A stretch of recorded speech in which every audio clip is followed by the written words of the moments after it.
Hello guys, welcome to this video. Mount Kenya has been a power source to this country. This region was invaded by the white settlers and the European people. These people colonized the area, took all of land in this area and made life totally unbearable for people. So resistance movements rose up. We saw the rising up of Ari Duku, especially as an African, a Kikuyu African that really fought for this the right of the people. We saw people like Jomo Kenyatta, people who dedicated their whole life to the cause of freedom. So Jomo Kenyatta struggled continuously with support of the Kikuyus. He struggled so much and he was loved so much, and his ethics and hard work really endeared him to the people. That is why we also have Kenyatta in Kenya going very similar. They have like similar name notation. So Jomo left a legacy of glory. People respect the Jomos because of the work that Jomo Kenyatta did as the president when it was his time to rule this country. In terms of numbers, Kikuyus also have a significant number. This number made Uhuru Kenyatta president and retained and maintained him in power. So Uhuru Kenyatta's grip on Kikuyus has benefited him so much. He built Jubilee and Jubilee in very little time, and Jubilee was able to get into power courtesy of the support of the people. What I love about the Kikuyus is that they are able to make their numbers significant and really register as voters, because this is what counts. A community may have so many people, but when 2 or 3 thirds of the people are not even registered as voters at the ballot, we will not be able to see them making a significant impact. So also sometimes we need to really examine ourselves before we start complaining maybe that elections have been stolen. We also have to examine our political voting blocks. Are people really registering to vote? So Uhuru has realized that some fellow Kikuyu leaders are in one way or the other co-opting to dethrone him and put him out of power, keep him in political cold forever, so that they have a firm grip on Mount Kenya politics, so that they control all the Kikuyus at will. So this is what is really happening, and Uhuru Kenyatta has tasted the sweetness of power. He is not in a hurry to relinquish that position to anyone, because he knows with powers comes protection, comes prestige, comes wealth, and comes all these things that we might call flowers of the world. So Uhuru knows this sweetness and he is not willing to lose it. But what is happening on the ground? We realize that Uhuru had an agreement with Ruto.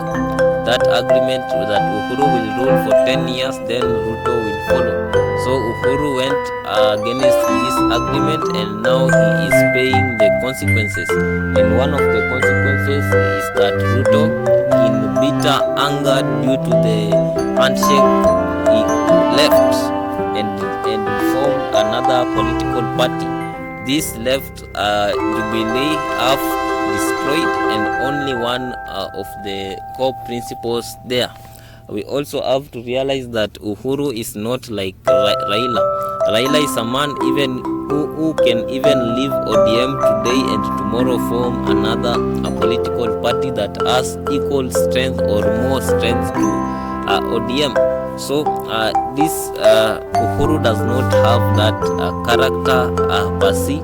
Uhuru is a politician who likes to stand behind other politicians, or what I might call the manifestation of the father figure later in life.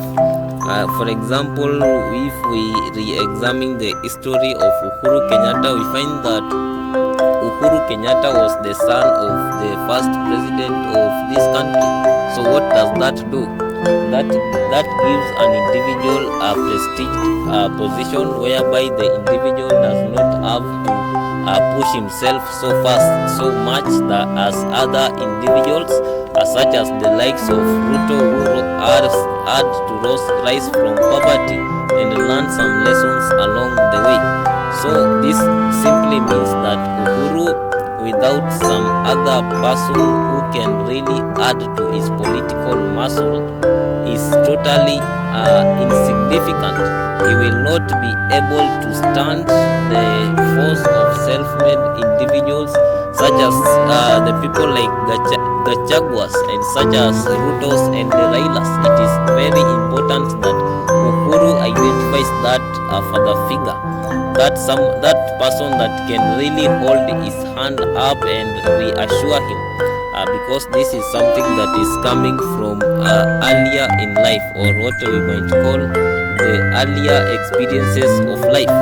So the situation as it stands, if Uhuru walks himself in this journey of retaining his political significance in Mount Kenya without having a big brother, someone who has rose from the ranks, someone with experience, someone like Raila Odinga to hold his hand along this way, he will lose the Mount Kenya vote.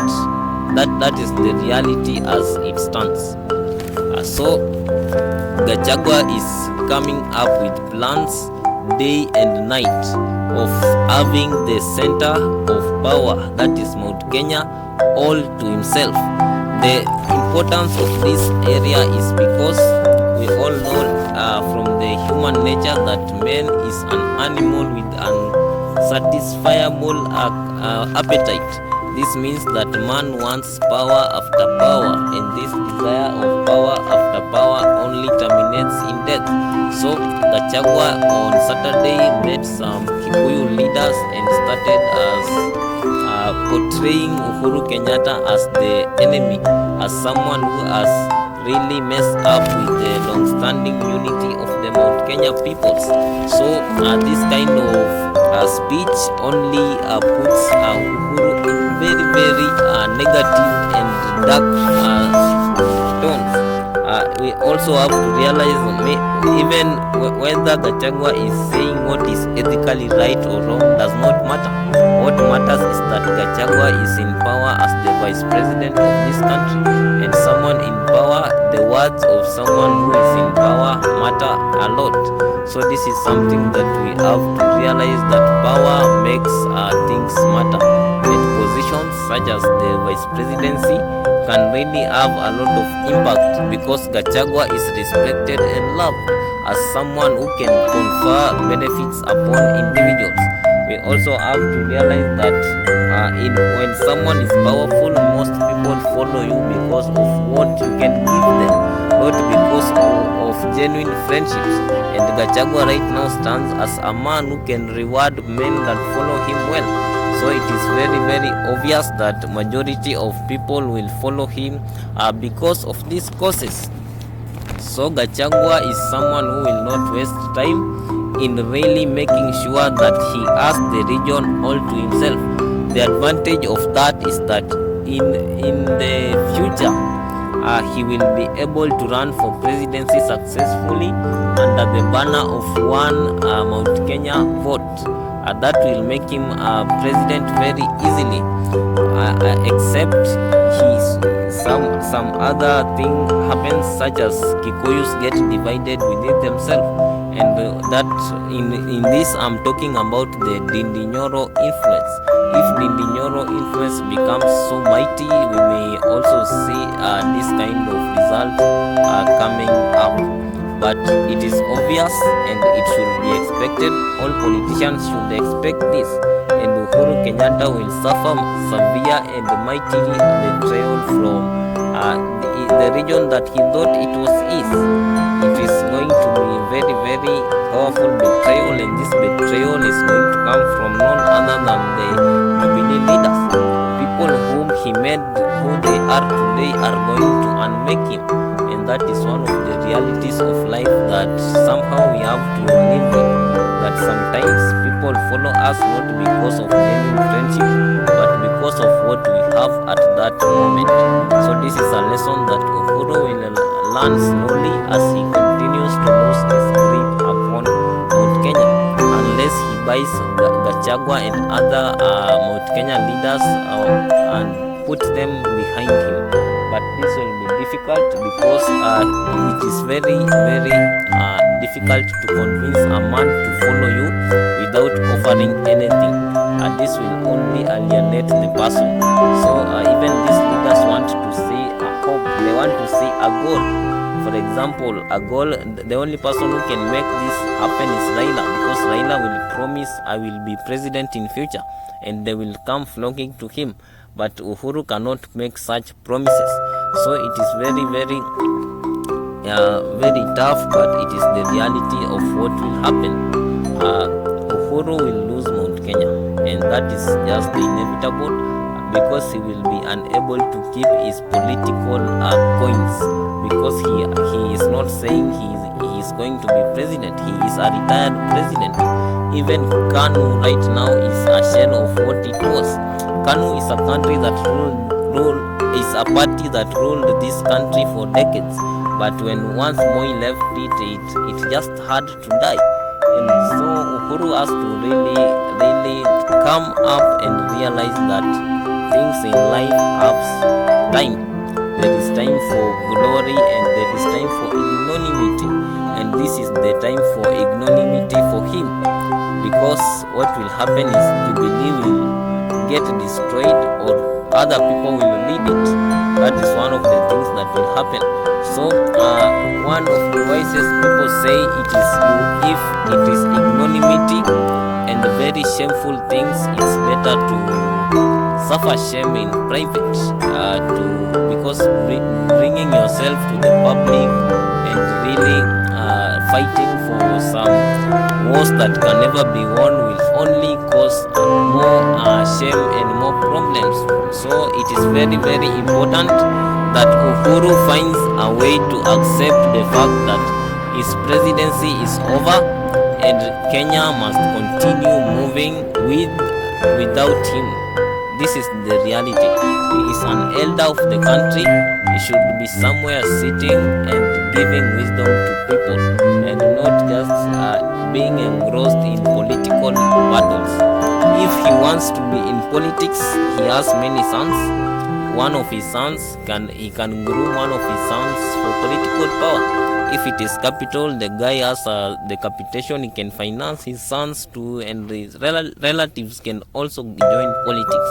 But pushing beyond something when the time of that thing is over is only going to make his life difficult. So what he has to do is to realize that politics, his time in politics is over. Do what Moi did, go out slowly and get out of active politics.